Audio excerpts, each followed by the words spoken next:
मागण्याची अंमलबजावणी करा आणि मराठ्यांचे पोरं जे मुंबईत येणार आहेत हे उगाच जमलेत 5,000पेक्षा जास्त म्हणून काठी हाणायची नाही.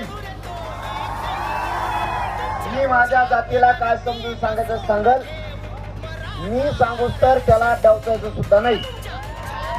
तुम्ही जर म्हणले 5,000 लोकच बसा तर आमचे खानदानी अवलादे 5च बसू, पण दुसऱ्या ग्राउंडवर सगळे मराठी बसते.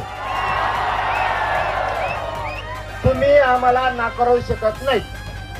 म्हणून तुमच्या जीवावरती नाशिक आणि पुणे जिल्हा यांनी गेल्या वेळेस आमच्यावर लय उपकार केले गरीब मराठा.